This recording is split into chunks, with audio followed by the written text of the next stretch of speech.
Hello everyone, नमस्ते and welcome to my channel. आज चाहिँ म अर्को भिडियो लिएर आएको छु र हामी चाहिँ आज साथी र म मिलेर घुम्न जाँदैछौँ। यो चाहिँ इटरीबाट उत्तरतर्फ लाग्ने बाटो हो। यो चाहिँ जुन धरान जाने बाटो भनिन्छ। एकदम सफा राम्रो देखिरहेछ बाटो पनि। र हामी तरराबाट पूर्व लाग्नेछौँ। यो तरराबाट पूर्व लागिसकेको दृश्य हो। यहाँ पहिला एकदम बिग्रिया बाटो थियो, अहिले चाहिँ एकदम चिटिक्क बाटो बनाएको रहेछ। राम्रो लाग्यो। र जाँदा जाँदै हामी आइपुग्यौँ इपी ल्यान्ड। यहाँ चाहिँ कतिजना आउनु भएको छ स्विमिङ गर्नको लागि। यो चाहिँ एकदम राम्रो छ स्विमिङको लागि। हामी आज घुम्न चाहिँ भनेर यहाँ आएको होइन, तर बाटोमै परेको कारणले यहाँ एकछिन बस्यौँ, हेऱ्यौँ र यसपछि फेरि हाम्रो आफ्नो बाटोतर्फ लाग्यौँ। र अझै पूर्व गएपछि हामी आफ्नो डेस्टिनेसन पछ्याउँदै जाँदैछौँ। यता पनि बाटो एकदम सुन्दर बनाइएको रहेछ, राम्रो देखिरहेछ। हरियाली, रोड पनि सफा चिडिक्क परेको राम्रो देखिरहेछ। र हाम्रो डेस्टिनेसनतर्फ हामी अझै अघि बढ्दैछौँ।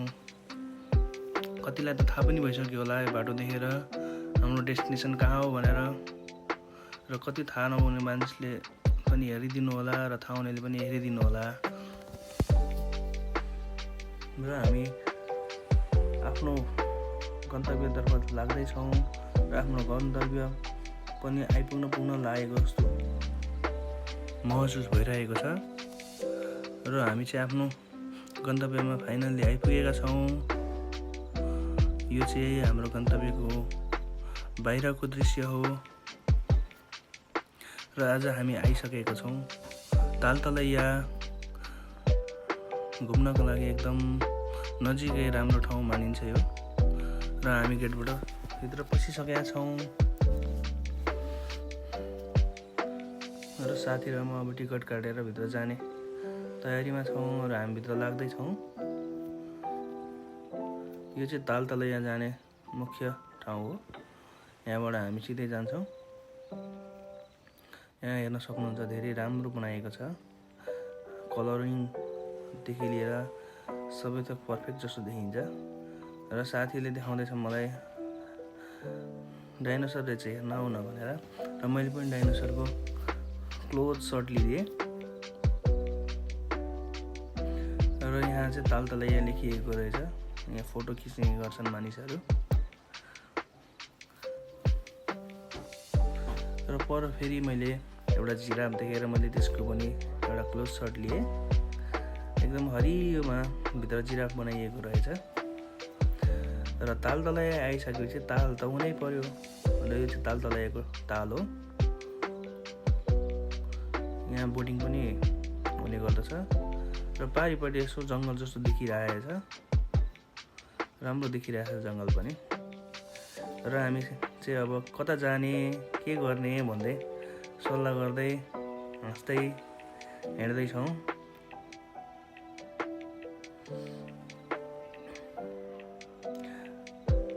र जाँदा जाँदै बाटोमा बाघ पनि फेला परिसकेको छ। बाघ चाहिँ अलिक कस्तो नमिले जस्तो देखेँ मैले चाहिँ।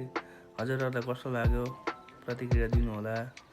र यहाँ पछि हामी लाग्यौँ अझ भित्र यसलाई एक्सप्लोर गर्नलाई। र यहाँ चाहिँ एकदम फुल र छाताको कम्बिनेसनमा राम्रो बनाइएको रहेछ। र साथी अघि जाँदैछ र म उसको पछि भिडियो खिच्दैछु। ऊ पनि भिडियो खिच्दै हिँड्दैछ।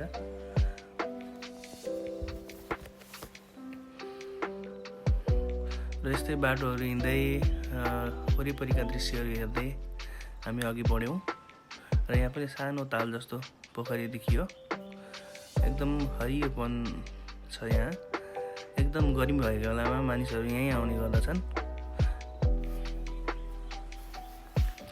देख्न सक्नुहुन्छ यहाँ साल र अन्य हरियो बोट बिरुवाहरू। र यहाँ फाउन्टेन पनि रहेको छ।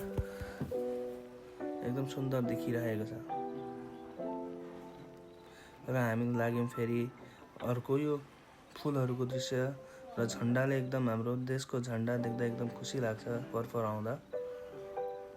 र यहाँ पनि अर्को त्यस्तै यो छाता र फुलहरूले बनाइएको यो राम्रो ठाउँ रहेछ। यहाँ पनि हामी आयौँ, यसो हेऱ्यौँ, फोटो खिच्यौँ, भिडियो बनायौँ। र यसको छेउमा अर्को फेरि ताल रहेको छ। यो तालै ताल रहेको छ, त्यही भएर तालतलैया भएको हो यसको नाम।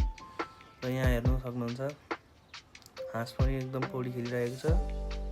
यो कुन हाँस हो, यो जङ्गली हाँस हो कि यो कुन हो, यो चाहिँ मैले पत्ता लगाउन सकिनँ। फेरि हामीले यही छाताको फेरि 2-4 सर्ट लिएर अब चाहिँ हामी अर्को ठाउँतर्फ जाने तर्फर गर्दैछौँ र हामी उत्तरतर्फ लाग्यौँ। उत्तरतर्फ फेरि यो दृश्य हेरेर हामी लाग्यौँ र यहाँ आएपछि यस्तो राम्रो दृश्य हेर्न पायौँ।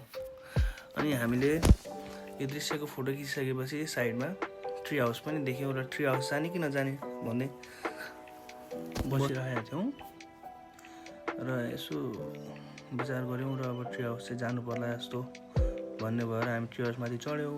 यो चाहिँ माथिबाट खिचिएको दृश्य हो। यहाँबाट झन् राम्रो देखिँदो रहेछ माथिबाट। र हामीले खानेकुरा पनि ल्याएका थियौँ र त्यहीँ बसेर खानेकुरा पनि खायौँ र भिडियो पनि खिच्यौँ र एकछिन आनन्दले बस्यौँ। हावा पनि सरर चलिरहेको थियो र त्यहाँबाट यस्तो दृश्य पनि देख्न सकियो। र एउटा टाइम ल्याप्स सर्ट पनि हानियो। टाइम ल्याप्समा चाहिँ यस्तो देखिने रहेछ। र हामी त्यसपछि ट्री हाउसबाट निस्केपछि घुम्न गयौँ र यहाँ देख्यौँ हामीले ढुङ्गामाथि मुटुमाथि ढुङ्गामा थियो। यहाँ चाहिँ ढुङ्गामाथि मुटु देखियो। यहाँ पढे पनि मैले इजरायलको मानिसले बनाएको रहेछ।